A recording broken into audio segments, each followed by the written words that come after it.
उदे ग आंबे उदे उदे उदे ग आंबे उदे उदे नमस्कार.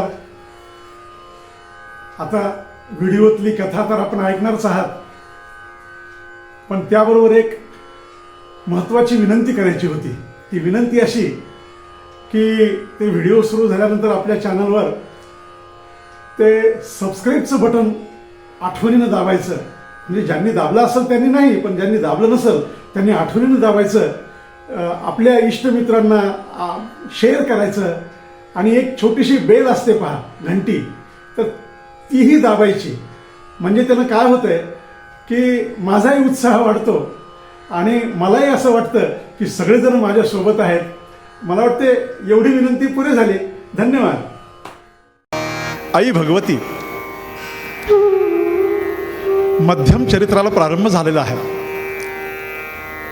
मार्कंडेय ऋषी या आपल्या पुराणांतर्गत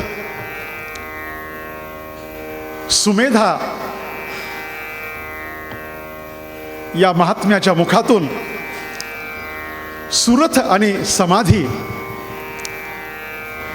या दोघांना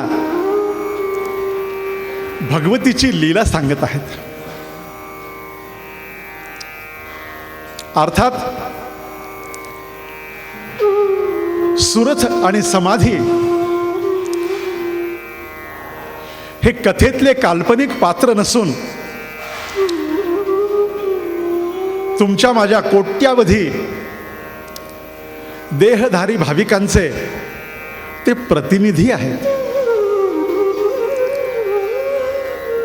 आणि सुमेधा ऋषी ही काल्पनिक व्यक्ती नसून ज्या सद्गुरु तत्वाचा स्पर्श आपल्या जीवनाला होतो त्या गगन सदृश सद्गुरु तत्वाचे ते प्रतिनिधी आहेत. आणि म्हणून श्री दुर्गा सप्तशती ही पोथीतली कथा नसून जीवनाची गाथा आहे. या दृष्टीनं भाविकांनी या कथेकडे पाहावं असं माझं भाविकांना नम्र आवाहन आहे. या कथेचे जे 3 भाग आहेत त्यापैकी प्रथम चरित्र काल आपण प्रयत्न केला भगवतीच्या आणि सद्गुरूच्या कृपेनं प्रथम चरित्राचा सहवास करण्याचा. आज मध्यम चरित्राला प्रारंभ होत आहे. 2, 3 आणि 4 अध्याय मध्यम चरित्र आहे. या मध्यम चरित्राचा प्रारंभ मार्कंडेय ऋषी सांगतात. देवासुरमभूत युद्धम पूर्णमब्दम शतं पुरा महिषासुराणामधिपे देवानांच पुरंदरे तत्र सुरैर्महावीर्यैर देवसैन्यं पराजितं जित्वाच सकलान् देवान् निंद्रो भून् महिषासुरः. याच मार्कंडेय ऋषींच्या संस्कृत श्लोकाचं भगवतीनं या देहाकडून मराठी ओवी बांधून घेतली. ती अशी आहे. एकदा काय जाहले देवदानव संग्रामी झुंजले 100 वर्षे युद्ध चालले देव आणि दैत्यांचे देवसैन्यांचा अधिपती इंद्र लढला झुंजार वृत्ती असुर सेनाधिपती महिषासुर झुंजला या भीषण युद्धात देव झाले पराभूत इंद्रासन बळकावत महिषासुर इंद्र झाला. इथपासून मध्यम चरित्र प्रारंभ होतं. मी सांगितलेलं कळलं का? काहीतरी हो नाही म्हणा की. कळलं? आता कळलं तर मला सांगा एकदा काय झालं. हां, देव आणि दैत्याचं युद्ध झालं. एकदाच होत असतं का? असं एकदाचं युद्ध अनेकदा झालं. एकदा काय झालं आणि काय गंमत आहे, मानवी प्रवृत्तीचा फार आमच्या ऋषीमुनींनी विचार केलेला आहे एकदा काय झालं असं म्हणलं की समोरचा मनुष्य विचारते, हं काय झालं. ही आपली स्वाभाविक प्रवृत्ती आहे.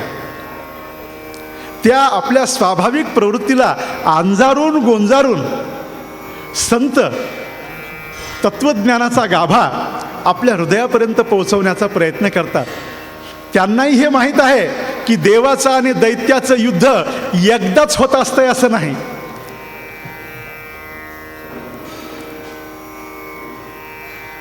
पण एकदा काय झाले, काय झालं, देवदानव संग्रामी झुंजले. म्हणजे किती वर्ष झुंज झाली, 100 वर्ष युद्ध चालले देव आणि दैत्यांचे.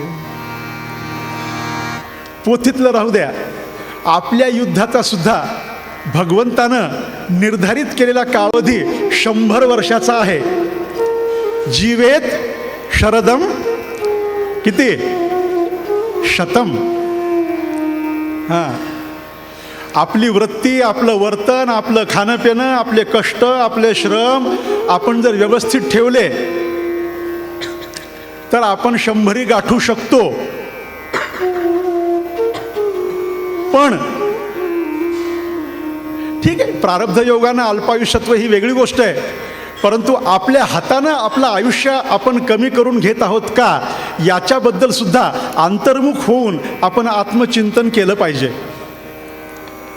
इथं बसलेल्या ज्या 50-60च्या माता भगिनी आहेत, त्यांच्या सासूबाई 90-95 वर्षापर्यंत जगल्या.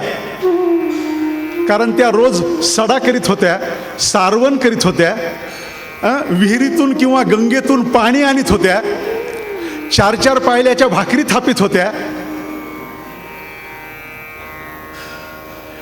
नाही, मी हा विषय काढणार नाही की आता कोण काय करतंय. पण ज्या बाईला पोत्र म्हणजे काय माहित आहे, तिला बीपी होणारच नाही. कोण्या नव्या पोरीनं मला सांगावं की व्हॉट इज मिनिंग बाय पोत्रा. पोत्र कशाचं असते. जातं दळण आहेलं आहेलं आहेलं आहेलं सांगा बरं. 30च्या आतल्या मुलींनी सांगायचं आहेलं म्हणजे काय. 30च्या आतल्या. चूल असती, चुलीला आहेलं असतंय. आपली आई चुलीवर भाकर ठेवायची आणि आहेल्यावर तुरीची डाळ ठेवायची आणि आहारावर भाकरी भाजायची. हे बुडालं म्हणून आयुष्य कमी झालं. सगळ्या मशीन निघाल्या. अजून एक मशीन आली आहे, अजून महाराष्ट्रात आली नाही पण कलकत्त्यापर्यंत आली आहे. ती इथं लावायची, जेवण करताना आपल्या कोपराला लावायची. 3 पिन टाकायची, खटका दाबायचा, ताट समोर आलं की आपोआप गुटुक मटुक गुटुक मटुक गुटुक. असं करता करता काय झालं, एकदा असाच हात झाला. म्हणले काय झालं, म्हणले लाईट गेली. चला गमतीतून अलीकडे या. 100 वर्ष जगायचा प्रत्येक साधकाला अधिकार आहे. कारण हे जीवनाचं युद्ध पूर्ण मब्दम शतमपुरा आहे. भगवतीच्या चरणी प्रार्थना करतो की तिची सेवा करणारे, सद्गुरूची सेवा करणारे, सद्गुरू सेवेत रत असणाऱ्या सर्वांना 100 वर्षाचं आयुष्य दे. माझ्या समोरचा सगळा श्रोता 100 वर्ष आनंदानं जगावा, ही भगवतीच्या चरणी या श्रावण मासाच्या कथेच्या निमित्तानं मी प्रार्थना करीत आहे. बर, 100 वर्षाचं युद्ध मिळालं. त्या युद्धामध्ये देवांच्या सेनेचा सेनापती हा वज्रधारी इंद्र होता. इंद्र म्हणजे या सृष्टीमध्ये जी पर्जन्यकारक शक्ती आहे, बीजाची उपज होण्यासाठी जे सामर्थ्य आहे, त्याला इंद्र म्हणावं. आपल्या प्रत्येक इंद्रियामध्ये जे सामर्थ्य आहे त्या सामर्थ्याला इंद्र म्हणावं. तर हा सेनापती देवांचा लढत होता आणि असुर सेनाधिपती महिषासूर झुंजला. आपल्याला महिषासुराचा महिषीशी म्हणजे म्हशीशी असलेला संबंध माहीत आहे. देवी भागवतामध्ये कथा आहे की रंभासूर हा म्हशीवर अनुरक्त झाल्यापासून या महिषासुराचा जन्म झाला.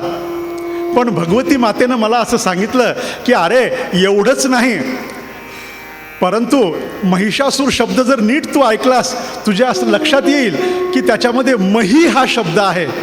आणि सज्जन हो, मही म्हणजे पृथ्वी. मही शब्दाचा अर्थ पृथ्वी आहे.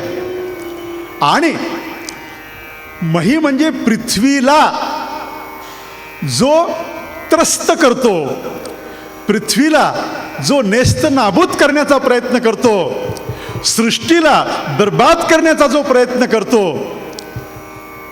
तोही महिषासूर लक्षात ठेवा बरं का. असा महिषासूर आणि असा इंद्र लढत असताना 100 वर्षाच्या युद्धाचा निकाल लागला. निकाल काय लागला? या भीषण युद्धात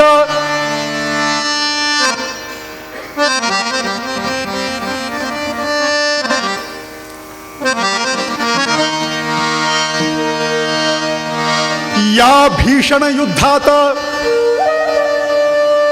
देव झाले पराभूत, इंद्रासन बळकावत महिषासूर इंद्र झाला.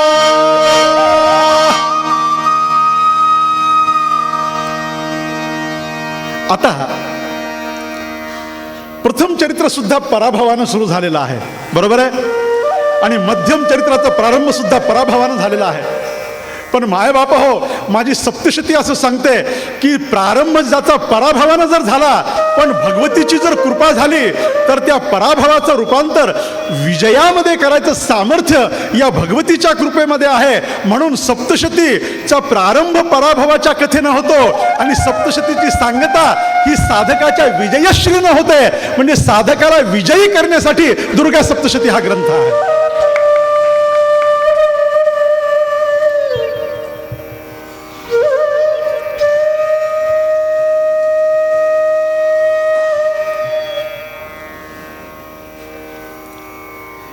पराभूत झाल्यानंतर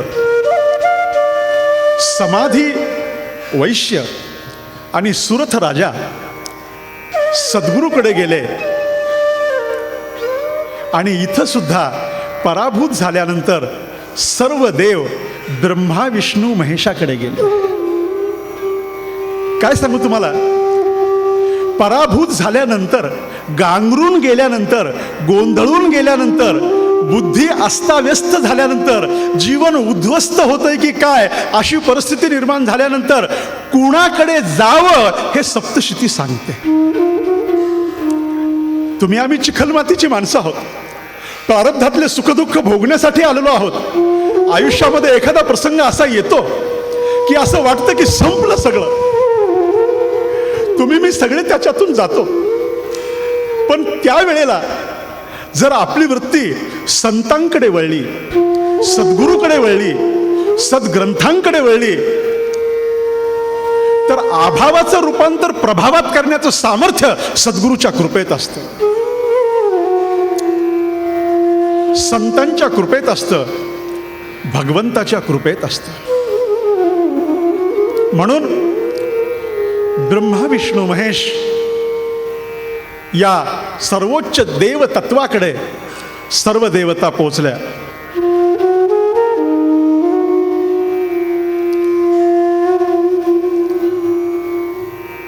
देवासमोर गेले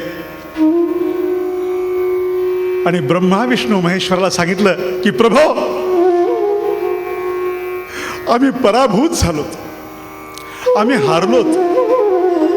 अजून सांगू, जीवनामध्ये सद्गुरूच्या ठिकाणी, संतांच्या ठिकाणी, भगवंताच्या ठिकाणी गेल्यानंतर आपला पराभव कबूल करा. म्हणा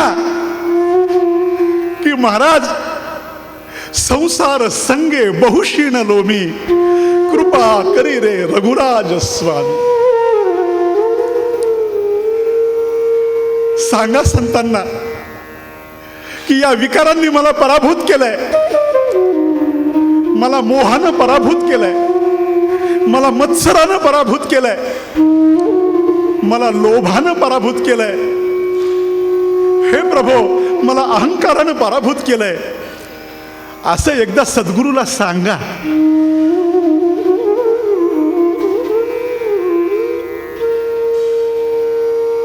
आपण सांगतोत का? कोणीतरी म्हणलंय का महाराजांना? आपल्या यज्ञेश्वर महाराजांनाच आपल्यापैकी कोणी म्हणलंय का की महाराज हे संसाराचा फारच त्रास व्हायलाय? कोण म्हणायले? उलट म्हणतात महाराज सगळं चांगलंय, फक्त शुगर आणि बीपी कंट्रोलमध्ये आणा. महाराजांनी ते दलिया खाऊन राहिले तर आपण कच्चून हाणायलो तर, आणि महाराजाला म्हणायलो काय बाकी सगळं चांगलंय, फक्त आमच्या सुनबाईला समजावून सांगा, ती फारच टच बोलायली. हे महाराजांना करावं, हे महाराजांना सांगावं. संतापर्यंत पोहोचल्यानंतर एकदा तरी सत्य कबूल करा. मला या मध्यम चरित्रातला किंवा पहिल्या प्रकरणातला हा भाग मला फार आवडतो. देव म्हणतायत की आम्ही पराभूत झालो आहोत. कबूल करा, मान्य करा, स्वीकारा. जर आजारातून मुक्त व्हायचं आहे तर मी आजारी आहे हे स्वीकारा.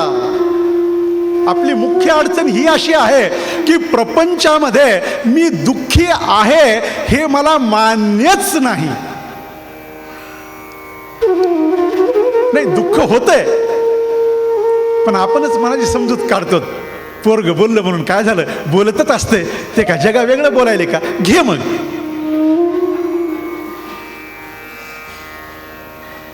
एकदा पराभव मान्य करावा. देवांनी पराभव मान्य केला आणि काय सांगू तुम्हाला, देव शरण गेले.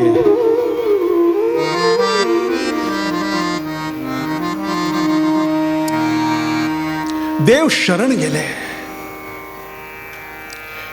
शरणागत भाव हा साधकाला साधनेतून ऊर्ध्वगतीकडे नेणारं सर्वोच्च साधन आहे. ऐकायलात ना, जागेत ना सगळे? शरणागत भाव हा साधकाला साधनेमध्ये ऊर्ध्वगतीकडे नेणारं सर्वोच्च साधन आहे. म्हणून या ठिकाणी हे जे मारुतीराय उभे आहेत, या मारुतीरायासाठी माझ्या तुकाराम बाबांनी प्रार्थना केली. शरण शरण हनुमंता, तुम्हा आलो रामदूता, तुम्हा आलो रामदूता, तुम्हा आलो रामदूता.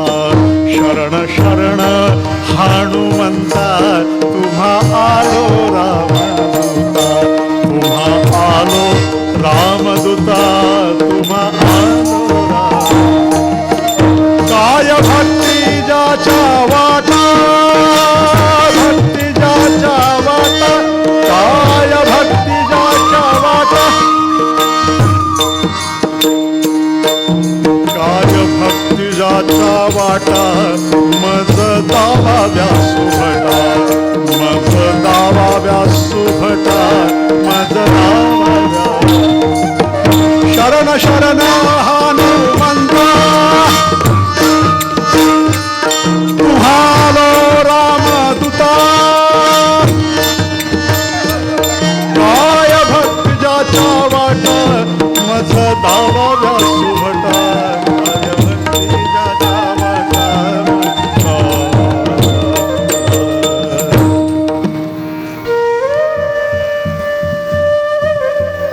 विजय मिळवण्यासाठी ब्रह्मा विष्णू महेश्वराला सगळे शरण गेले.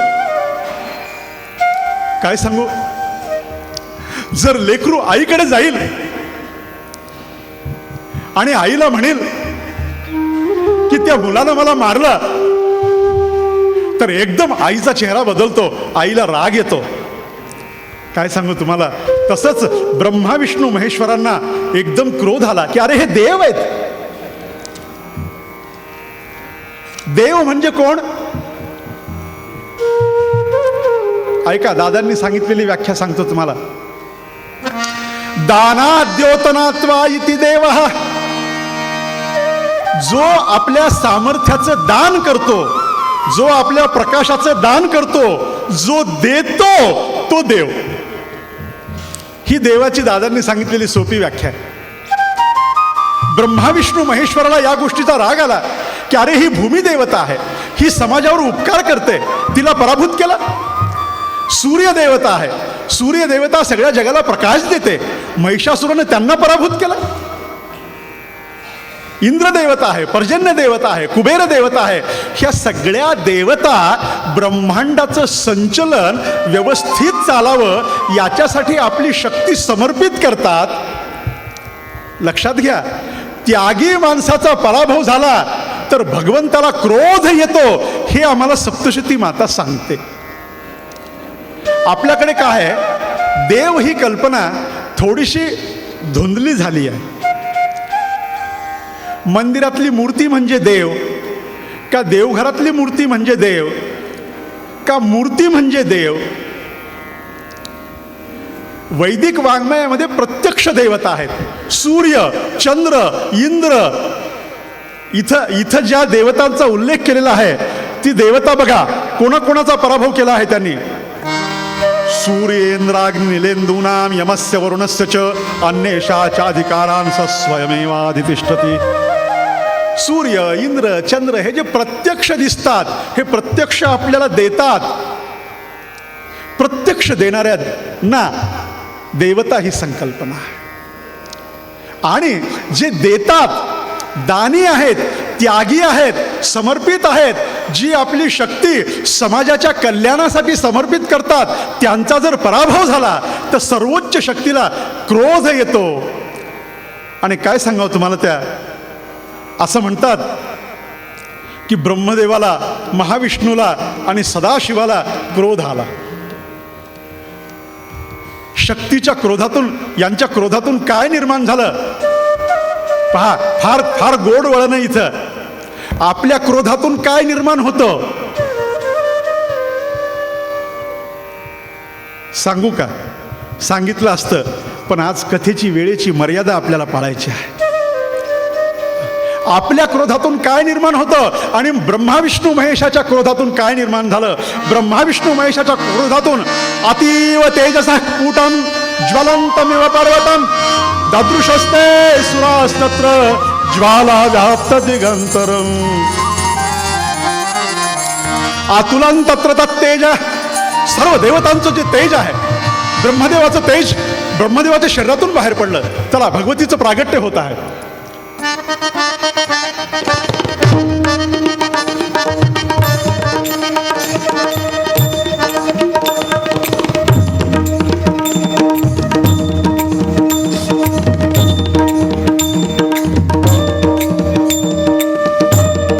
ब्रह्मदेवाच्या शरीरातून तेज बाहेर पडलं, महाविष्णूच्या शरीरातून तेज बाहेर पडलं. आशुतोष महादेव, महाविष्णू, ब्रह्मदेव या सर्वांच्या शरीरातून जे तेज बाहेर पडलं, मार्कंडेय ऋषी मार्कंडेय पुराणातील दुर्गा सप्तशतीमध्ये त्याचं वर्णन करताना असं सांगतात, ज्वलंतमिव पर्वतम. काय सांगू तुम्हाला, जणू काही तेजाचा, अग्नीचा, ज्वाळेचा, अग्निज्वाळेचा महापर्वत त्या ठिकाणी निर्माण झाला, अग्निपर्वत निर्माण झाला. आणि सगळ्या देवदेवतांनी त्यांच्या लक्षात आलं की अरे, यांच्यात जसं तेज आहे तसं आपल्यातही तेज आहे.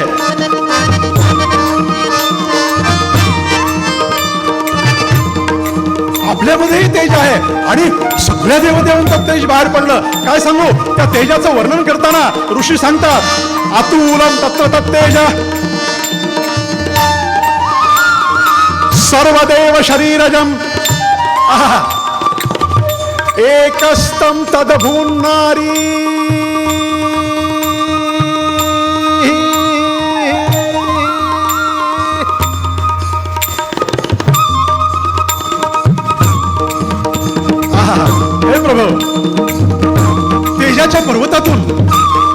नारीची आकृती प्रकट झाली. चला, हे भगवतीचं प्रागट्य होत आहे. एक अशी आकृती प्रकट होत आहे. अग्नीचा लोळ माझे सद्गुरू सेलुकर महाराज यज्ञ करतात. त्यांच्या महाआहुती पाहिल्यानंतर आपल्या लक्षात येईल की आतुरंत तत्वज्ञ काय आहे.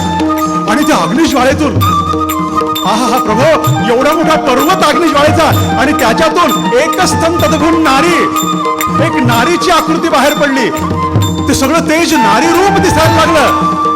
आणि त्या नारी रूप तेजाला पाहिल्यानंतर सगळ्या देवदेवतांचे आपसूक हात जोडला गेले. सगळ्यांनी दोन्ही हात जोडून त्या देवतेला नमस्कार केला.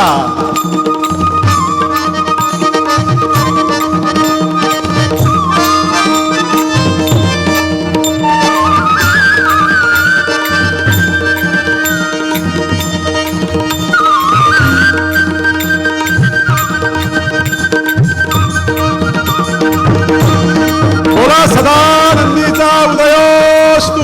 बोल भवानी की जय, बोल भवानी की जय, बोल